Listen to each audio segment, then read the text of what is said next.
drums. So you play drums too. You play the guitar and drums. Yeah. So your parents cared. Yeah, they did. They Mine didn't support? No, they were just like, I have an older sister. Okay. And what people don't understand, when you have an older sibling in a black family and that older sibling doesn't deliver, then you get the punishment for what they didn't They're learn. like, we're never They're again. like, no. And she's 5 years older. Oh, no. And they were like, I was like, hey, I want to be in the band. I want to join the band. My dad was like, no, your sister didn't finish tap. I have no idea what tap dancing has to do with the band. She just ruined it for... She ruined it for everybody. Everybody. Oh, no. Yeah. And so then I have a younger brother and sister, and my brother he played trumpet. And I was like, Ma. And she was like, oh, well, that was like years ago. And I was like... Enough time had passed. Yeah. It was okay again. Yeah, it was okay again. But you were in that spot where it was like... Yeah. I was part of the first group. He was part of the second group because we're like 7 years apart. How many are there total? It's just 4. Okay. It's just 4. Just 4. Four's a lot. None of us were playing though. It's like, and then they like my older sister was born in 75. Then I was born in 80. So that's a big gap. Yeah. Then my brother was born in 87. And then my little sister was born in 89. And they're the only two that's like close together. Yeah. Yeah. Yeah, you guys are like not even of the same generation. It's like only child, baby, and baby. Yeah. It's like... Yeah, my wife's one of 7, so it's like the oldest and the youngest are 20 years apart. Oh, wow. So they didn't even like... know each other. Yeah, he was like, one was born, the other one was like an adult. Yeah. Out of the house. Grocery shopping by herself and everything. Yeah, so there's like 3 or 4 different clusters of no. kids. Like, No. Yeah. Mm-mm. Now, my dad's dad was a very friendly man. He had 26 kids. Okay, that kind of friendly. Yeah, he had a bunch of women, a lot of different women.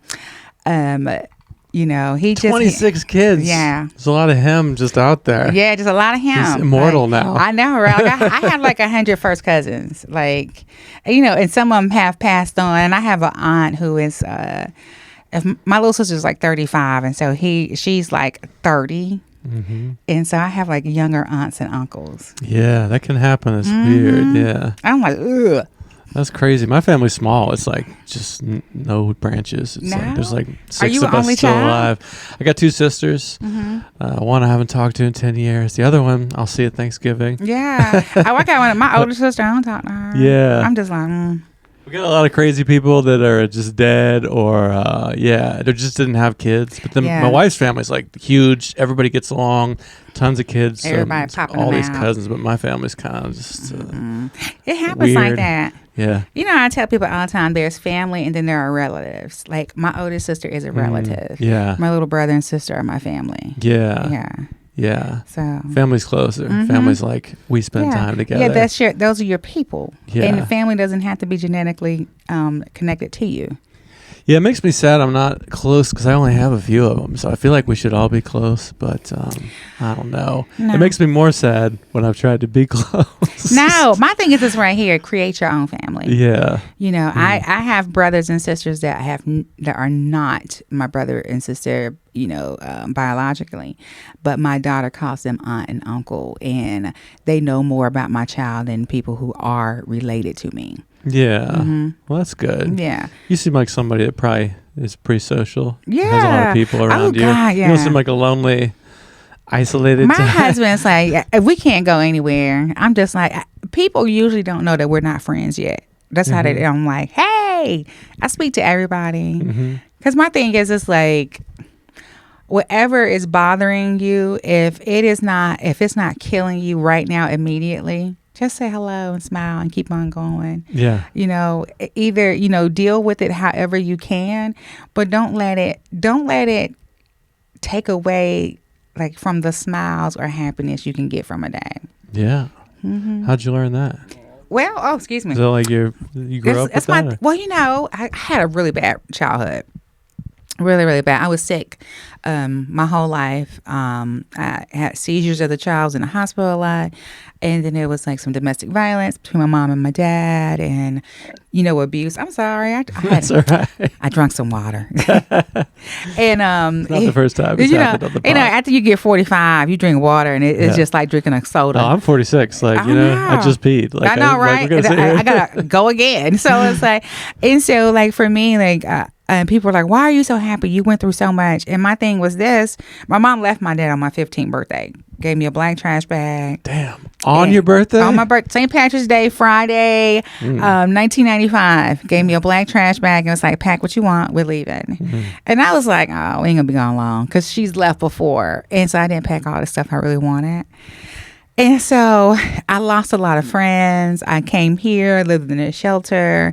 And the reason why I'm just like Asheville? Mm-hmm. Okay. Yeah, I'm from Mississippi. Damn, yeah. Yeah. It's a long time. And that was 95. That's like before cell phones, when the phone bill used to still print who you called. Yeah. Yeah. Like I remember. Mm-hmm. Dial up. Yes. Yes. And long distance could be the person that's like up the street.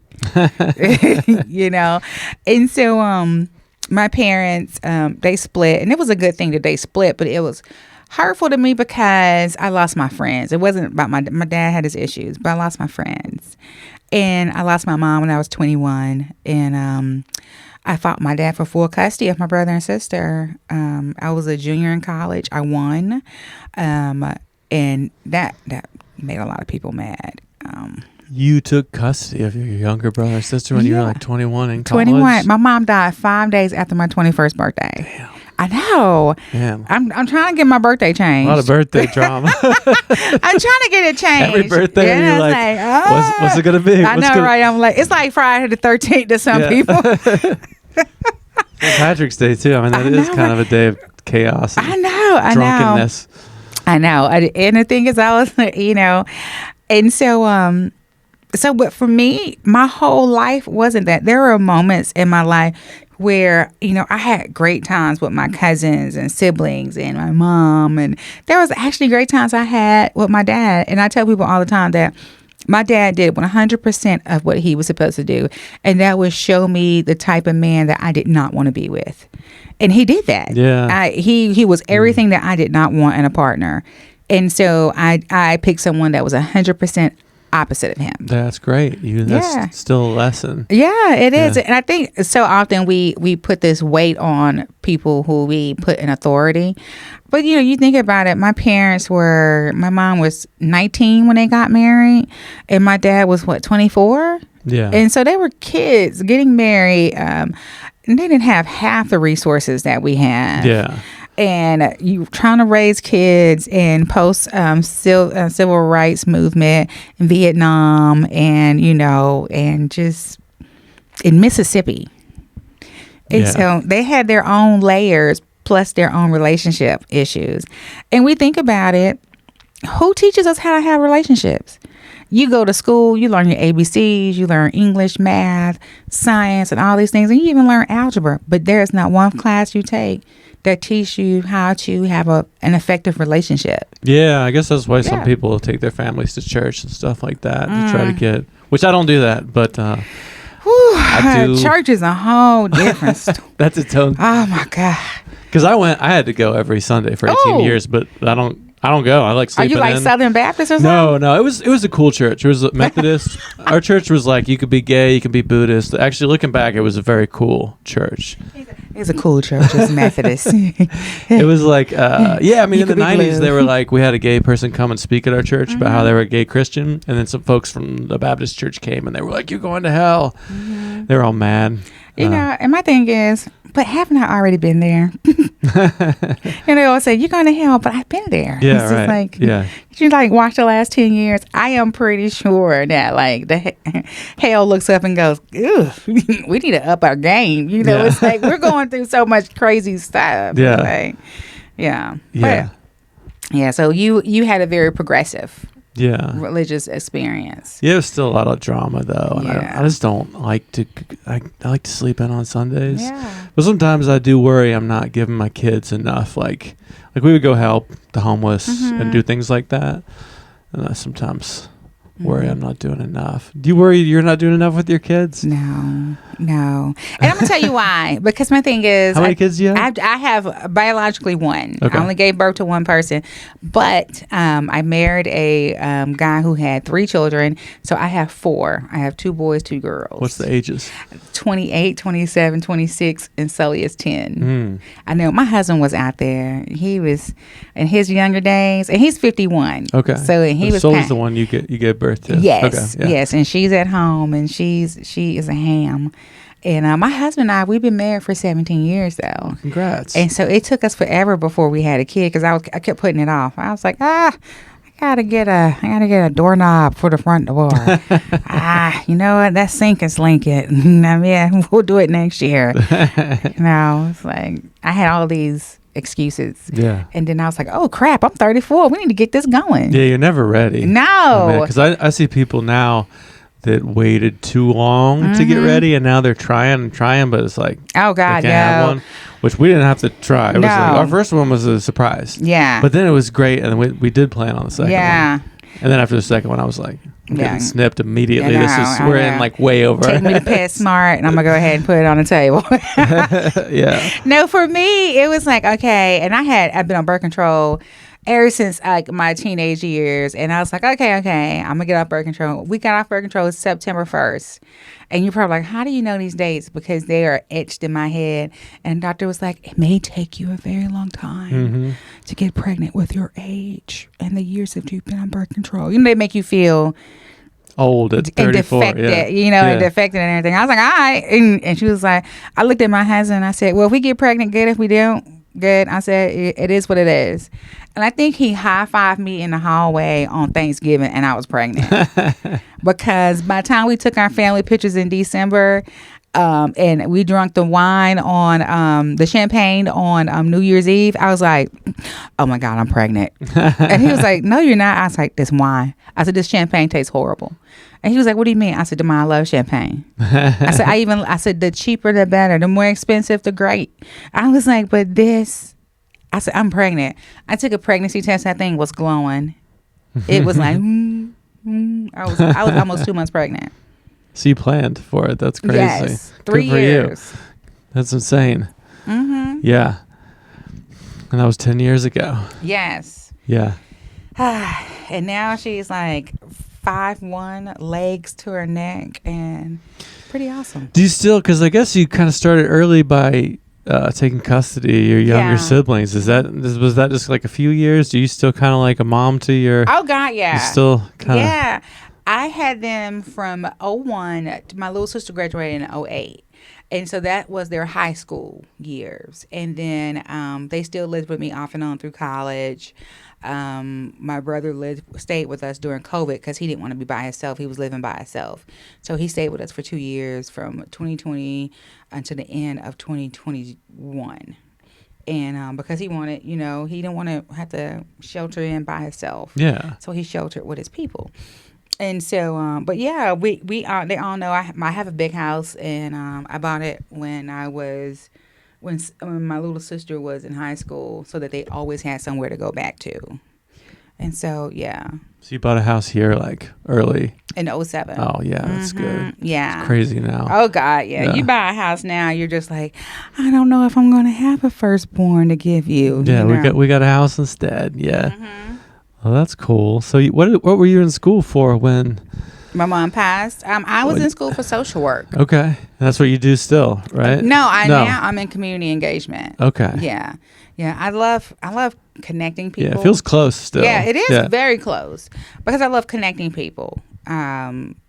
Seeing people find the resources or the people they need.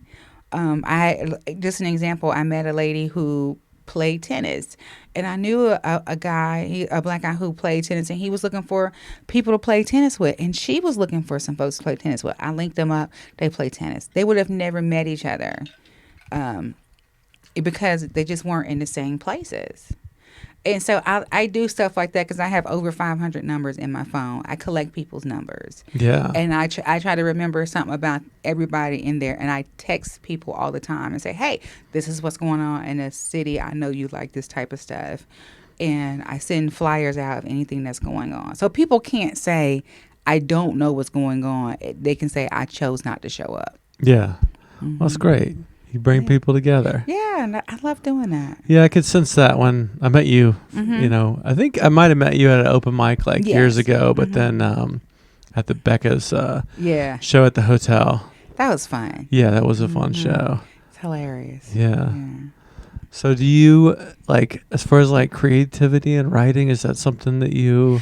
I do some writing. I have I was writing my memoir, and my only thing about it is just you got a title? You know what? I know I don't, but the thing is, that's all right. I was like, God, this is a lot. This is heavy. Not for me because I went through it, but I'm like, if somebody else is reading this, and my therapist and I were talking about it, it almost feels like 3 or 4 people's lives. It doesn't feel like it's just one person's life. And it's it is like the real life version of a series of unfortunate events. And I was just like, ugh, how am I not in somebody's facility? And I think it is because I have always focused on not what I went through, but the things I got to enjoy. And so, perspective. Yeah. And so I have been your dad was a good thing because you learned. I learned this. What you don't want to marry. Yeah, what I don't want. Yeah. And that, instead of being my dad ruined my life. Now, now I have an amazing husband. Yeah. And so, and I have an amazing daughter. And so, and my thing is, I tell people all the time, even if my husband were you know what, we're done, we're calling it quits. I can't even say, oh, he was horrible. I can say, you know what? We ran our course. We did the things that we were supposed to do. And, we're making space so that we can move to our next level. I would never hold him hostage to any, bad feelings or ill will towards him. Because he's been a great partner and he's been a great dad, and so. Yeah.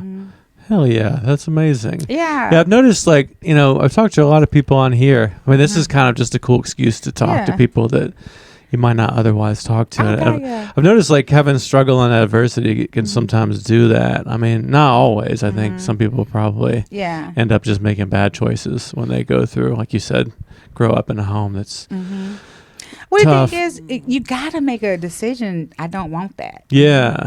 Whereas I know people that are have a trust fund and are really have an easy life on paper, but they're the most screwed up, miserable people you've ever. So it's kind of interesting that way, Well, you appreciate more when you had to work for it. And my thing is, I know people who are trust fund, kids, but their parents made them work for it. That's how you should do it. They had to meet certain milestones before they got a piece of it. Yeah, you can't just take the money out until you do a hard thing. Yeah, it's oh no, it's almost all right, are you ready for round 2? I'm yeah, put them out there. You know? You have to write a proposal for a business. And I think if they if trust fund parents really want to make it interesting, invite your kids' your kids' friends. And if they don't do what they're supposed to do, it goes to the friend. If the friend gets it done, Yeah. Yeah, spread the wealth. So you have to watch somebody else. Watch somebody else. Not a friend, maybe an enemy. Somebody you bullied or something, or bullied you. Yeah, you have to watch them get your inheritance if you don't. Yeah, oh, could you see that? Oh my God, that would be a TV show. Yeah, that would be a good reality show. We can be the host. Oh, that was rough. Yeah, I mean, I think that about that with my kids, where you want to take care of them, but you don't want to. You want them. You got to have some struggle, I think. Yeah. But I don't know. Everyone's different too. Our first kid is so the opposite of our second kid. So you think you kind of figured out how to do it. Yeah. And it's a whole different game. Oh yeah. So that's why you don't do it twice. You just get the one. Yeah. Because that second kid. Yeah. Is never like the first. I see people that have one kid now. I mean, you have a bunch, but and to me, it's almost like that they don't even count as parents. If you have one kid that you can take turns with, that's pretty easy. And I tell people all the time, I raised 5 kids before I had my daughter, and my husband and I, we were foster parents. for years before we had our daughter. Wow. Mm-hmm. So when I tell people, and people laugh, it's like, what haven't you done? Like, I drive a hearse for a funeral home, when they need me to. I've done hair of someone who's died, in there. And so the thing is, it's just like, I've never driven a hearse. Oh my God. It is so, it is like. You get respect on the road? You get respect on the road, but that thing is so heavy to drive. You're like, it's like a short, it's like a compacted bus. Yeah. Yeah. And people are like, well, how do you do that? I'm like, they never complain about my music. And I've never had anyone to give me a bad review. So it's just like, I have no problem. Yeah. So it's I love it. Mm-hmm. Yeah. But if you ask me to do something and I've never done it, I go, okay, I'll try it. I've never done it. I don't know what I'm doing, but I can help you. And so. Yeah. So how'd you get the idea to go to college and do that? What, social work? Yeah, as far as go to college, do social work, buy a house early. Well, see, my first my first declared major was education. And we had to do 20 hours inside of a school, and a kid threw up. And I was like, ooh, this is not my job. And so I went down and spoke to the what do you call those people? Principal? No, administration. In the college, the career advisor. Yes, people? Those people. Yeah. And I was like, ugh. And it was like, what do you like doing? So we went through all this stuff. And it was like, oh, social work will be a good fit. So that's how I became involved in social work. And I graduated in 4 years. Like, even with my mom dying, I graduated, instead of graduating that May, I graduated that December. But it was still within the 4 years. Yeah. And because I was like, I can't stay up in here that long. I got kids. Yeah. And so I was there with my brother and sister, and I started working at Buncombe County, and I started taking a home ownership class. I was like 24, and I took a class. I started putting extra money in my 401k in 2007. You're in your early 20s? Yes. And you're thinking that way? It's crazy. Well, I wanted a house because, like, rent, this is going to sound so bad. I had a 3-bedroom apartment with 2 baths, and it was $900, and I paid a water bill. And I was like, this is way too much money. That is a lot, especially for then. Yeah. And I was like, oh my God. I was really complaining about a 3-bedroom apartment with 2 full bathrooms for $900, basically. Yeah. Well, you're paying somebody else's mortgage. And that's how I was. And I was like, And so I started putting extra money into my 401k because you can take a loan out on your 401k. And so how I thought it was this right here. I could take my down payment out of my 401k, pay my house note, but also pay myself back so I lose no money. And I'm not borrowing from anyone else. Yeah. And so that's how I was able to buy my first house. That's incredible. Mm-hmm. I didn't even start thinking about that until I had a kid that was born, and I was in my 30s, and I was like, I gotta start thinking about some of these things. Yeah, and see, but people don't understand. I grew up in a lot of craziness. Yeah. But my parents were homeowners. Okay. And all of my grandparents were homeowners. Okay, so that's kind of interesting. So that's rare. Like I'm like, see, that was in 4th generation, because my great grandparent on my dad's side has, and the land is still in the family. We had land in Mississippi. My great grandfather Amos and his wife Golden, they bought property, and so my great grandparents, my grandfather, my dad and mom, and me, and so I'm like 4th generation homeowner, and like well, that's cool. That's something your parents did. Yeah, and I'm like 3rd generation college educated. Okay. Family members. My mom went to college, and then I have like a lot of great aunts in that generation with my grandmother and my mom's mom and them who went to college. And so the thing is, it's like, when you say, oh, why didn't you do these? How did you do this? Even though I went through a lot of bad stuff, I saw that these things were possible. Yeah. And I went to a school in Mississippi where some of my teachers were part of Black Greek organizations. So I knew they went to college because they had their college stuff posted. Or, they talked about it. So I knew it was something that was available. Now, I didn't know how you got there until I got older, but I knew this was something I could do. Yeah. Mm-hmm. Yeah, just seeing it represented like that is cool. Yeah. Just like, well, these people did it. You know, yeah. It's not like something that's on TV or far away from you. Yeah. Yeah. Mm-hmm. So I tell people all the time, I've been homeless before. I've been in I lived in a shelter and domestic violence, buried both of my parents.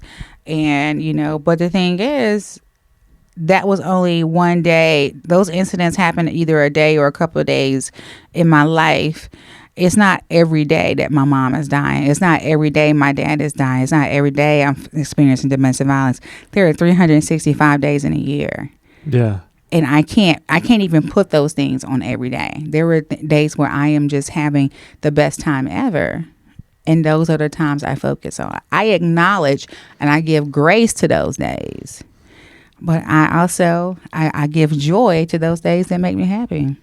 Yeah, that's great. Mm-hmm. I mean, it is all about perspective. Oh, yeah. And I've always been a very, like, goal-oriented. Yeah. Which is, like, good.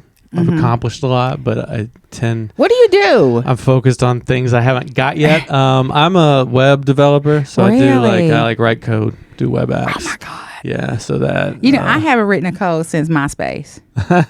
Yeah. You know, they had us up in their program. That was a time. It was hard then. You had to I didn't know about it yet. I was like, I have to do what to make it like blue? I got to copy some HTML code. Yeah. When I tell you, we was living in a time, these kids will never know. People have said recently, like, this idea that MySpace was kind of the perfect amount, really. Mm-hmm. Like, instead of making fun of it, it was actually a good level. Yes. Like, before it was like so ubiquitous and just, it was kind of like the good amount. Like, I was in a band then, and you could like DM a band in Athens, Georgia, be like, let's come play a show, and you can come here. But it wasn't on your phone, and it wasn't like the endless scrolls. It was on the computer. Yeah, it was just a little bit. And it was the people that were your friends. That's only people you saw. Yeah. But now you see anybody. They don't have to be your friend or not. And they know how to like get you hooked on some weird shit that like... Yeah. And then you're just looking at like zits being popped or whatever, you know. Oh my God. I didn't even want to see this, but now it'll just find some creepy thing. And so you know when we leave, because my phone is over there, it's going to be like, giant zit being popped to you.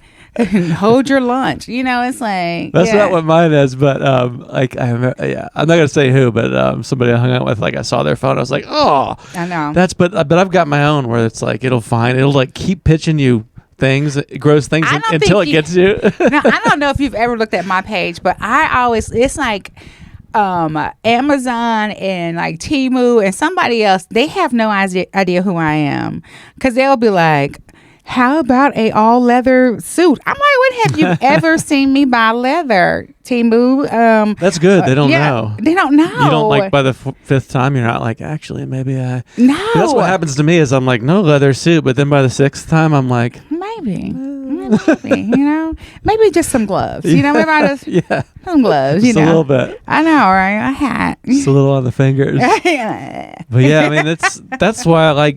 This is a really nice thing in comedy, because like my world is very virtual and I don't like it. Like this podcast has to be in person, because I do my whole job through the internet. Yes. And so it's like family and comedy are kind of the things that keep me connected to the real world. Yeah. And I have a comedy parade competition thing coming up in January. Oh, yeah? Because I won in the Slice of Comedy Live. Slice of Life comedy. Yeah, the Pope. Yeah, the Pope. Yeah. And so I won there. And recently? Back in October. Yeah, you just walked in and won it. I walked in. I was like, I'm here. Give me the mic. Move out the way. Yeah. I'll tell you these jokes about my life. Yeah. And so I won. And so, and you know who else? Oh my God. Not what is her name? She was with us. Men won the other. She was in group 1. I was in group 2. We both won. Oh, hell yeah. In our group. Yeah. And so it was hilarious. Now you got to fight to the death. Yes, and I'm taking her down. I'm taking you down, man.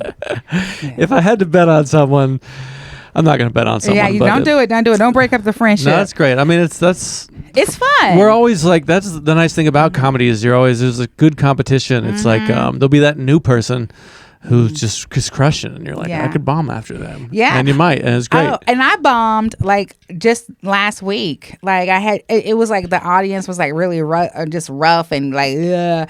And the first comic had some struggles. And so when I got out there, I picked up their struggles. And I was like, it happened. And my husband was like, well, I was like, it happens. I was saying, it's expected. Oh, yeah. It happens all the time. I was like, I go to work and I mess up all the time. Yeah. That's life. And I didn't take it and go, oh, I'm never going to, I'll be signing up and I'll see y'all next week. You know, so that's how I feel. It's just where'd you bomb with? Oh, it was at a Joe Green's. Yeah. I want to do one of Joe Green's shows. I want to, because it's a black room, right? Has, Yeah. So, I mean, I don't expect to like crush. Yeah. But it feels like Asheville's pretty white. So like that could be They will understand it. I have jokes about family and kids and stuff, but I'm just to get out of your zone, Now I like brewery, you did a joke. Brewery whites, drinking IPAs. It's like the same. Well, see, I was scared to do white clubs because I was like, are they going to get this black joke? But yeah, but they did. But they love it because it's like you're a different perspective. Because I told a joke about, I was like, because I never did drugs. I never had a chance to do drugs, and people are like, it's like, wow, that's so sad. No, I didn't get a chance to do drugs because I had to be responsible. There's still time. I know, right? but you shouldn't. And look, all my drugs are prescribed. They come with a label. Late 40s is not the time. No, that is not the time. I want to be like, go ahead and go along. No. And so I said, I've been here for 30 years. So I've collected a lot of white friends that have done all the things for me. And so if I was raiding my parents' medicine cabinet, I only got high blood pressure pills. Because that's, it's a black thing. Everybody got high blood pressure. Yeah. We're in the South. And, everything had pork in it. And so, but that's what's in my parents' in their medicine cabinet. It was high blood pressure pills. Yeah. And so you think I'm showing up to school, hey, with some of this metoprolol, like everybody is calm because their blood pressure is even. I'm good today. I'm good. You can snort it, right? I know, and you can just be chill, But it was, Yeah, it worked. I mean, I think like Asheville white audience, the last thing they want to see is, somebody that looks like me. It's like, here we go again. It's like you kind of want a different perspective. So I'm always trying to dig into my life to find weird things so I can be memorable and not just like white dude with the beard, Yeah. It's like a million of those on the list every show. I know, but you're the white dude with the red and white beard. It's like he's a ginger, but not. Yeah. He used to be a ginger with frosting. I don't know. Yeah. I used to have like these beautiful red curls that could have been my luck. Yeah, but I didn't go for the hair pills. I'm just. Oh my god! Like, is it in the middle or is it in the back? It's just like I got like I just shave it now, but it's like I have like clown hair if I grew it out. Is it? It's like you have hair though. Yeah, yeah, I don't know. You can just wear it in a up bun. Just. I know some dudes that do that, or just always wear the hat. And you have it all down. The curls. But then it's kind of like you're living a lie, I don't know. Oh, Ryan, I like them curls. That's really the reason for the tattoos, is just trying to have, look interesting in some way. Because I think it does, you look fabulous. But you see the guy. Thank you. But you see the guys and who go and get the units, like a weave. I would tell if my husband been bald since he was 23, and I think my husband has alopecia. I really do, because he doesn't have any eyebrow hair, and it's real thin. And like he was like, I don't have eyebrows. I said, but you have eyebrow meat, and it's very aggressive. Like, it's like where the eyebrow meet. Yeah, it's like where the eyebrow is supposed to be. Yeah, and it's like, you can still see it's skin's like, a little different. Yeah, and it's all frowned up and like crinkling. And I'm like, dude, your face is so aggressive. And he was like, I'm not even doing anything. I'm like, dude, that eyebrow meat is like touching. It's like in the middle. Like, I know you're upset. And so it's just like, I love him, but it's just like, I think my baby had alopecia. Yeah, well, I think he's not like real pale and white, right? No. So, he is chocolate. I think it's easier to pull off the bald look. I think It helps. I don't know. The grass is always greener, you know. It's easy to pull off the bald look if you have a nice shaved head. Yeah. Yeah. You know, it doesn't matter. Now, what's not easy to pull off is no beard. Yeah. Just a egg. Just everything. Just like a thumb with like eyes. Oh. Just like, yeah, you know. Yeah. I'm telling you. Some glasses or something. An earring. Yeah. Oh, yeah. Weird glasses, cool hats, tattoos. I started to grow it out actually just a few weeks ago, and I did the thing where I look and it's just this big bald thing. I'm just like, I can't. Put some baby oil in there. I don't know. But I'm also embracing that like it's cool to get older because you have to have a personality, you got to have stories, you got to have experiences. Like being hot and young only gets you so far, you know, like right? That. I was coasting on some of that, and now it's like I got to like get funny. I know. Something, because I know one day be what's inside. I'm not going to be as fine as I am right now. Yeah, you know, and it's hard. It's hard to know that. Yeah, and I'm banking because you know black don't crack. So I'm thinking about 70. Yeah. I'm not going to be able to like stand on my looks. Yeah, because I might look 50 then. Yeah, it is true, man. Like why you get like these blue veins and shit. I have very transparent, translucent skin, as they call it. And you can see all my veins, but none of them apparently are good enough to take blood out of. Yeah. I was like, you see these. I mean, a lot of my favorite actors and people are like, I love it when somebody's like charismatic, like they're beautiful, but they're not classic. Like it's not big. Like to me, that's my favorite. It's like worth more. If you're just super hot, then it's like maybe that's just, you know, most of why people are listening, you know, but like an ugly person, it's like got the room. It's like, that's something. Yeah. Yeah. That's like, the highest level. Look at you. You know who my white guy crush is Steve Martin. Oh yeah. I have been in love with Steve Martin since I was like 7 years old. Oh yeah. The Jerk. Yeah.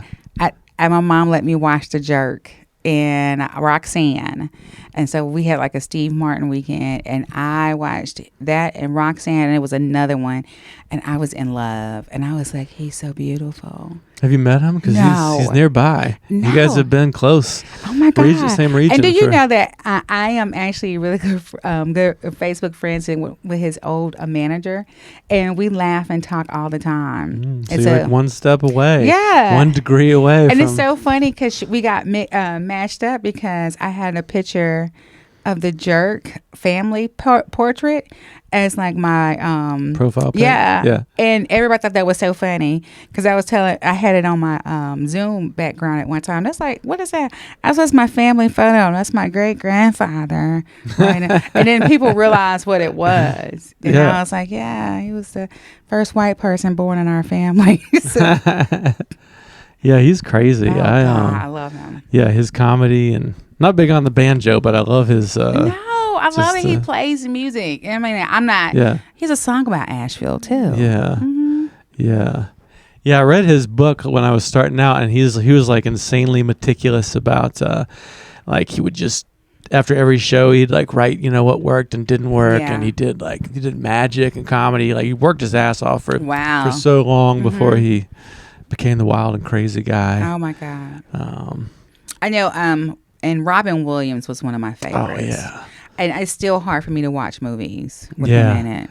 I listen to a lot of ambient music. It's like beats and like textures while I code, and they'll put little clips from movies in, you know, like a moving speech. And there's a lot of Robin Williams speeches from Good Will Hunting and Dead Poets, and I always kind of like choke up a little when I hear, because he was so like wacky, but then as he got older, he had that like the deep, gentle, sweet side. You just felt like you could go to his house and he's gonna be like, hey, you go to visit his son because he's your best friend, and he's like, come get something to eat, and you're sitting there, he's talking to you, he's like an uncle, you know. And so I was just like devastated, and I've been very devastated about Bruce Willis's health. That sucks. And you know, and people are like, you don't know them. It's like, I don't, but I do. Like, that was my whole childhood. You know. So it's like, I mean, that's super sad. Like, staying alive without your mind. I mean, that's like probably at this point, I fear that more than you know, losing my ability to move. At least I could talk and tell people what I need. But when I'm just like, I don't even know who you are or who I am. Yeah. I think a lot of those people like Philip Seymour Hoffman too, like people that are just like so charismatic and just they seem like there's a dark side there a lot of times, or they get down so low, like people that have that those big feelings that are, you think like, if I could just be that, if I could be that level of performer, I'd be happy. And then they're like, they have these tragic endings. Actually, Robin had like an illness, I think. Yeah, so he did. Yeah, he had. I want to say it was some type of dementia. Yeah, and it was an aggressive kind. Yeah, so he knew it was time. It's like Ozzy did that recently. He was just like, look, it's been awesome. I don't need to like be alive during this decline. Yeah. And I think, and somebody was like, I couldn't do that to myself or my family. And I get that. That's not what you want to do. But I remember I had a dog who was 15 years old, and Tiger was not going to die unless I assisted him. Yeah. And the most humane and loving thing I could do was help him into suffering. Yeah. And then I look at, like, I've had family members who couldn't talk, couldn't move, couldn't do anything, couldn't eat, and couldn't do anything. And they were there for months and sometimes years in that state. And we did nothing. And it's almost like, is that humane? Like, are we more humane to animals than we are to people? Yeah. It's just so hard to like, I swear to God, if I didn't put my dog down, he would still be just walking into walls right now. No, that's when Emily and I got together. We both had old dogs before our first kid was born, and it was my dog couldn't walk. She couldn't do the things she enjoyed. She'd get up in the morning. She just had to be like in her own like feces. She couldn't.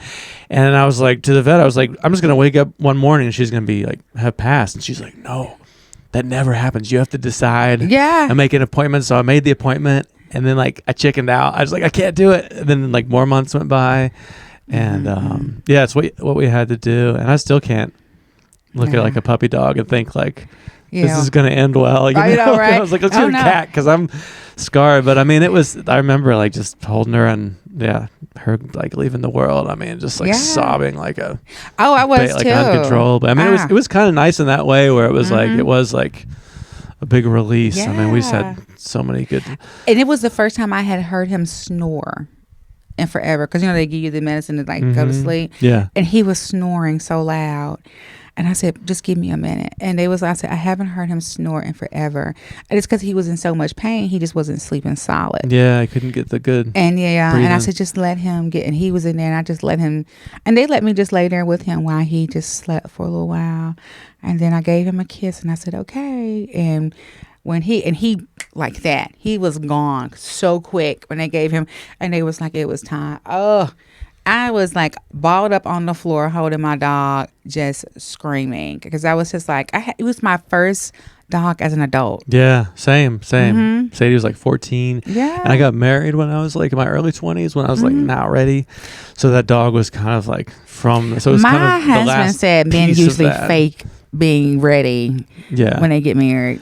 Yeah. Until they get ready. I mean, I'm still fake. Yeah, that's what he says. He's 51. He's like, some days I'm still out here just like. I'm in it now. Like now I'm like in my 40s, and I'm seeing people like on the dating apps in their 40s, and I'm like, holy shit. Like, this is like, I'll keep it going forever. My husband says he just goes along with whatever I says. He said, but most of the time he doesn't know what he's doing. Yeah. He has no idea. He said he's just here though, and he's not going anywhere. Yeah, I mean, a lot of the stereotypes, like I'm pretty sure like 9 out of 10 apologies is mine. I apologize 9 out of 10 times. Yeah. I don't know if I'm 90% more wrong, but I have learned that it's just better to. It's probably you. It's just no. I mean, I'm definitely like 70% wrong more. It's like, it's communication. It's like, don't say what somebody wants to hear. Be honest. You gotta say what you're feeling, because when you just say when people want to hear, then you start growing resentment towards them. And totally. Yeah. And so I think that's a lot of things we try to make ourselves what another person want instead of the person we want to be. Oh, that's my family. It's like that's what. Like my family's, everything's fine, no pressure, it's just all good. But inside there's like this, seething resentment that it's like you're the one that like took on too much and said it was fine to yourself. Like, don't get mad at me when you fall. apart, like just tell me, just be mad at me and tell me now, and let's just do it now before it grows into this big thing. Exactly. We're trying to normalize all that. I mean, again, like you said, like my parents, they didn't come from a time when there was therapy so they didn't know. We have more information now. Yeah, and the thing is, we had all these boxes that they got. You know, they was like, here, this is what you're supposed to look like. They had these gender roles, and you couldn't do this, and you can't. You know, we tell our sons, 3 years old, don't cry, man, I'm supposed to cry. Oh, sorry, sir, I'm 3, and I should be able to cry. Yeah. You know, and it's just like, you know, we have all of these things that people put on us, and then we grow up, and these are the things we want to do. We don't want to be a homemaker. I hate cooking. My husband's a better cook. Guess what? I'm a better resource provider. I can find, you tell me something's wrong, I can find it. I know how to change the spark plugs in my car. You know, it's just like, these are things I can do. Yeah. The hearse breaks down. Yeah, it's pretty hot like, too. I'm all underneath the hood. Like, oh, yeah. Give me that rinky thing that goes, I can see it. I can see it. I can't tell you the name of half of the tools, but I can get it off. And I'm like, and I'm like, hey, get this, you're stronger. And he's like, my wife. I'm like, yeah. Yeah, that's interesting. Because when we got together, Emily she made more money than me, but when our second kid was born, she has been like, she's at home. Mm-hmm. She makes the meals. She does all the laundry. But then she's also handy. She does all the power tools. She fixed the toilet. Like she took the toilet off and did all the flooring and the cabinets and everything. So now, I'm not gonna do that. That is hot. Yeah, it is. A lady hot. with some power tools. I can do certain toilet and clean up stuff and things like that. And one time, the toilet something was back though. It was the sink, the toilet, and the tub in the bathroom. And I got in there and I was like, "This is what you do." And I told him to get on this side, and we were all plunging. And then all of a sudden, I said, "Now you stop." And I went over there and I took the other one and I hit flush and kept doing the tub. And all of a sudden, everything just went down. And he was like, "How do you know?" I was like, I just feel the rhythm. Go with it. Just make it happen. You know, and so, but that's the thing. I'm just like, those are the things I like to figure out. Let me figure that out. Yeah. Don't give me some ingredients and tell me to cook a meal. Yeah. Because if it tastes bad, there's nothing I can do. I mean, I don't think, you got to find the things you do. Try to be a generalist to be good at everything. I think I'm good at a few things. Yeah. But I don't know about most stuff. I don't know. Mm-mm. I'll go to comedy open mics and people are talking about general topics and everybody's laughing. I'm like, I don't even know what that is. What that word is. Yeah, what is that? I don't follow the news that much because I try to look my kids in the eyes and read them books and tell them it's going to be good, so I don't really I'm not that informed. Yeah. But then sometimes I'm like, I need to learn a little bit more about what's going on in the world. I like to freak everybody out. No, I'm just playing. I listen to news when I'm in the morning when my daughter's still asleep, just to see what's going on, to see if I go outside, if there's a zombie attack. Do you what do you do, NPR or something like that? No, I just go on to YouTube and I type in live news. Yeah. And whoever they give me, that's who I listen to that day. Just in case there's a 9/11. Yeah, zombies. Oh my God, zombies. And I'm just like, I will push somebody down. I just want people to know that I'm not like that person that's like, we gotta, if I can get around by pushing you down, and I'm gonna do it. I'm just saying, it's like somebody gotta tell the story, and I'm a good storyteller. No, I like that. I mean, you're doing all the social work, you're helping everybody, you're sending out the messages, but then the shit goes down. You're like, hey, get out of the way. I'm one of the ones that helps people. So of the survivors need now when we all like survive and we get there. I'm like, okay, this is what we do. And they're going to be like, Zakiya, you push 20 people down. I'm like, hey, we're not bringing up the past. We're now moving forward. It's us now. Yeah. And if you say that again, I'll push it down. Yeah, and you know what? And someone can always trip. You can't be next. It's like, and I always tell people, I don't have that issue. I'm very like somebody, how they say, if a plane goes down and you have to eat the other passengers. Yes. Yeah. I will have a butt-loney sandwich. I am okay with that. Just know I'm going to survive. Yeah, you could eat me. I know. I do. Whatever it takes. Whatever. Because I think it's like, I'm not going to go back home and be requesting lean men to come in, let me eat them. But like that. But to survive, I think people forget what survival is. Like you gotta, like, I couldn't do that. Well, that's good for you. Well, we're so far away from it now. I mean, and hopefully we stay that way, you know. But I think that's part of why, like, our parents and their parents didn't have, like, it's so much harder, you know. I mean, so did you ever read talking about your feelings and being validated, like transitioning your gender? Like 100 years ago, life was so hard. Yeah, that now we're kind of getting to that stuff. You could just imagine folks who were transgender 70 years ago. Yeah. Could you, like, you had people and they would call them cross-dressers and things, and all these things are here, but just think about those folks trying to tell somebody what they feel and then being told you have a mental illness or it's something wrong with you, you're defective, you're broken. Yeah. You know? You just got to hold it inside. Yeah. And then you finally tell your closest person you love, like, I think and they're just like, whoa, no. Put that up. That's not a thing. It's going to be about 70 years before we even start the conversation. Yeah, you can write it up and, like, hide it and somebody find it in 70 years, but, buddy, you can't act on it. Yeah. But you got to think about, like, all throughout history, there were same-sex couples. There were people who pretended to be someone else to get ahead in life or just to get a place in life. You had a lot of women who pretended to be men to become doctors and things of that nature and to rule and I mean, write books. All that. Books just to be educated, just to be taken seriously. You had to And so, you know, my thing is, you know. And I don't have the energy to judge anybody, and I don't have the science backing or knowledge to go through somebody's biological information and say, no, this is what you are. I don't know, because the thing is, I'm not in their head, I'm not in their bloodstream, I'm not in their DNA. And I can only take what somebody is telling me they're feeling, and I can have enough empathy, and I can say, I am here to listen. I may not understand, but I'm not here to judge, because there are things I do that people don't understand. And when people say average and normal, that's who's normal? Yeah. What normal? What's the rating? What's the bar? Yeah, that it's you just got kind of from? a construct. Like if you average it all together, maybe you get something. But it's like, how many? Who's that? But then the thing is, like, you average all this stuff together and it comes out to 85, but there's not 185 on the paper. It's just scattered around the 85. Yeah. Yeah, and it's like 84.9. Yeah, you're like, there's no 85s. There's not a single 85. Not a single 85. But that's the average. That's the average. So what is it? Yeah. It doesn't exist, you know? Yeah, it's a construct. It's like, I mean, I hang out. I moved here because I wanted, like, liberal. I wanted, like, I grew up in Tennessee. It was like, what part? So Oak Ridge near Knoxville. Okay.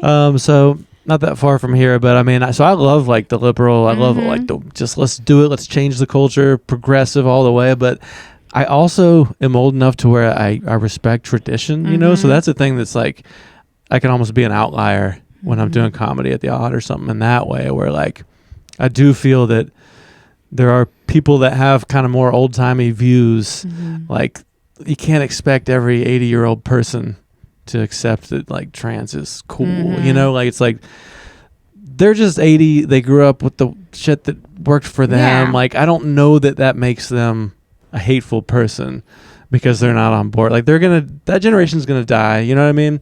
So I don't know, like, I feel like in middle age I can almost understand both, like, the bleeding edge of progress, but also that, like, same-sex marriage has been around for a long time. There's been stability. Like, the culture should change, but you kind of need tradition and progress, I think, and I respect both. But I feel like today people are like, which side are you on?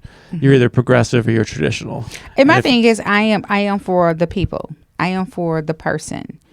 I am for choice. You know, as long as what you're doing is not causing harm, grief, or abuse to a child, an elderly person, another person, an animal, and to yourself, I'm okay with that. Yeah, if you're just doing it. Yeah. In your community or your house. And nobody's getting injured. Nobody. Yeah. I'm fine. That's what you do. That's what makes you happy. Yeah. And I'm not here to destroy anybody, as long as it's not something that is morally illegal. You know, and I say, people's like, well, what? It's not moral. My thing is right here. If you're trying to marry a 10-year-old, I have a huge issue with that. Yeah. If you're abusive to an elderly person, a huge issue. If you're abusive to an animal, huge issue. If you want to marry another man, I don't have a problem with that. But if you want to marry your first cousin, I got an issue because are y'all gonna reproduce? Yeah, because if so, just don't have kids. Yeah. You know, I'm gonna need y'all to go ahead and go to PetSmart and jump on the table, get neutered. When you're gone, that person's still gonna be around. Yeah. We're gonna have to handle that. Yeah. Yeah. Because have you seen the most inbred family? I think that's what they call them in Virginia. No. Oh God! I hope I never do. Oh my God! It's a YouTube and everything else. It's like terrible. Teeth coming out of their. Oh my God! Like they are just like 1 minute away from just being like a blob of like human cells. Yeah. It's like really bad. Yeah. Really bad, and it's like just like the proper like ability to take care of themselves is not even there. So I think all the stuff you said, like it's like transcends. It doesn't matter like what side of the political spectrum you're on. Like there is just some stuff that we can all agree. Yeah, it's wrong. Yeah, but we always fight. We can have 92% of what we say in a sentence in both sentences, and we will focus on that 8%. Yeah, that's it. And we will argue and we will fight to the death. Yeah. And we agree on like basically everything. We want our families to be safe. That's we want the electricity to stay on. To fight. Yeah. What is it about that? It's like your high school sports team. You need that other town. It's like 30 miles away. You're like, we're gonna.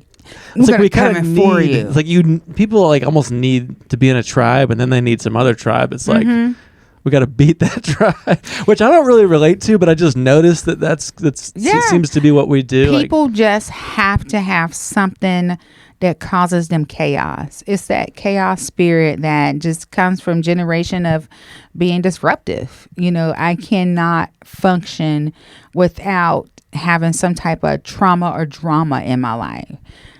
It's almost like in order for me to believe I'm good, there has to be some other evil thing or something. Because evil is good, because when evil presents itself, good comes out. Yeah. Yeah. It's people who think like that. Yeah. They kind of define each other. Yeah. Yeah, I mean, it's weird because things are so divided. I feel like that's like the scariest thing to me is like my kids are growing up at a time where it's just so divided. And like I don't really relate to that, you know? But I feel like that's lonely because everybody's like wants you to be on a team right now. And I don't know. It feels like it's just gotten more and more divided like since my lifetime. And I don't know if that's eventually going to swing back more towards togetherness, or maybe it's just the internet age. And my thing is right here, everybody wants to belong somewhere. And the first place you need to find yourself belonging is in love. Like if people focused on establishing loving relationships that have respect, that have dignity, that do not purpose itself in hate. You think about it, like you and I, like people will be like, oh my God, why is Ryan hanging out with that black girl? And that's all they'll see, but not even knowing that like we're actually really good friends. We actually have a lot in common. We're so busy trying to figure out why with two people who are different like each other that we aren't even seeing. Oh, both of them are comedians. Did you know both of them have like 10-year-olds? Their kids are all in the same area of age. Oh, they both live in East Asheville. Right. You know, it's like focus on the difference. Yeah, we want to be like, oh, look at her. She has fake blonde hair. He has real red hair, and he has tattoos. And I'm like, but guess what? I do too. I have 5. I have boss lady written across my butt. It's like, come on, you don't notice things because I'm wearing my jeans pulled up. I like that. It's like it's perspective. It's back to what you were saying at the beginning, as far as like you focus on, you can frame things in a certain way. There's one way you could write down that we're like basically the same. We both live here in Asheville doing comedy and have kids and tattoos. Like that's like the same person. Yeah. But then you can look at us and be like, no, it's not. We both got poor eyesight. I think it'd be more like people would be like, why is Zakiya talking to this white dude? No, they would. They know, but they'd be like, Zakiya got more friends. Look, girl, there she go. Because I collect people. I'm a people collector. Yeah. I'm like, you look at my phone and people are like, how do you know them? And I'm like, I collect people. Like, yeah. Because I don't see. I don't. And my thing is like, I don't. That's what it all is about. I don't see that like ability to just not like people. There is somebody that I just don't like, but I do everything in my power to never get to a place where I am enraged. Like I will just not liking it, and I'll make that known. It's got to happen sometimes, though, right? I get mad. Yeah. But I also realize when I get mad, I just let them win. Yeah. It's not worth it. Yeah. Now I'll say what I had to say, and then after that, I'm like, okay, let it go. Yeah. Because you know when you hold somebody hostage, when you're mad at them, you know who has to stay there with them. You. Yeah. So are you going to stay there in those feelings back there and miss all this enjoyment and things out here in the world because you got to hold this person hostage? Yeah. And you're not going to go because that person may be there and you're mad at them, or you're not going to do this because you used to do this with that person. So who were you actually hurting by holding someone else hostage to your standards? Yeah. Yeah, it's you. Yeah. Yeah, it seems like you have some really good like self-talk. You know, I talk to a lot of people on here for a lot of hours. You have a lot of good like I don't know, like if you call them mantras or self-talk, but I just call it truth talk to myself. It's almost like if you're like, I can't, it's too hard. Like people will just have these things that just become their reality because that's what your default. But yours seems to be very like forward thinking, very like empathetic and inclusive. Yeah, and that's the thing I try to, and the thing is, no matter like your race or anything like that, if I work with you or something like that, I never want to see people hurt. That bothers me. Yeah, me either. And I never want to see somebody else enjoying. That messes me up the most. You know, like somebody else being like, "Ooh, yes," and then I got to come at you because then I'm going to intervene. Yeah. But that's my thing. But I try to look at people as my child did when she was younger. I wasn't born prejudiced, or no one's born racist or anything like that. Experiences have formed my opinion. But I had a little boy one time. He said, I said, "Are you happy to move to Canton?" And he was like, "Yeah." And I said, "Well, what makes you happy about it?" He said, "I don't have to live by black people." And I was like, wow, that's big. I was like, why don't you like living by black people? He said, I don't know. That's what my mama said. See, white kid? White kid. And I said, well, Sweet Pea, what do you think I am? He said, aren't you Mexican? He had no idea that I was black. And I said, no, sweetheart, I'm black. And he was like, really? And just a little country and cute as he wanted to be. Yeah. And I just politely told him, I said, what if I said after you said that I don't want to be around any more 7-year-old white boys ever again because of what you said? And he said, that'd be mean. I said, you know why it would be mean? And I said, because I don't know every 7-year-old white boy, and every 7-year-old white boy has not hurt me. I said, so I can only be angry with a group of people who have caused anger or pain or frustration. I said, I can't be mad at all of them because all of them were not involved. Yeah. What did he say to that? Was he just like... Yeah, he was like, all right. And, I don't think about that. Yeah, but he looked at me. I feel like it made it in there somewhat. But yeah, because every time he saw me after that, he hugged me. Oh. And, I think... That's rough. We're growing up in a house where your parents must be saying shit like that. Yeah. And he's just got that little sponge of a mind, and he's just hearing horrific things like that. Yeah. It's no good. And then I had a kid one time using the N-word, and I was like, oh, my God. And I'm like, where did you get that from? And I'm just like, oh, I'm like freaking out. And they was like, oh, well, he wasn't calling black kids the N-word. And I was like, what? Well, who was he? He was like, oh, he was calling everybody. So he's an equal opportunist. He was like, you can get it. You can get it. You can get it. And so he was like, I heard my mama say it, and I was like, it's not a nice word. And so we went through it. We talked about it. And my thing is, our kids are going to do exactly what they see us do. Yeah. Exactly. Yeah. I can tell my daughter to wash the dishes on the right side and bring them to the left side. But if every time she sees me washing the dishes, I'm washing them on the right side and the left side and bringing them to the right, that's what she's going to do. Yeah. That rings true. That's why I've like quit drinking and just try to just be better. Because since every year I've had kids, but I still see it's like magnified back. Like there's these certain little tics. Like I'll feel like I'm getting blamed, when I'm not, and be like, And then I got a kid just doing that like 10x what I. So it's just they'll just reflect that. You're like, that's me. Good. Now I'm getting that. Isn't it like crazy when you're like erasing yourself? Yeah. Like, oh. I mean, that's really what's so hard about it is they reflect all your own bullshit back at you. You're like, damn.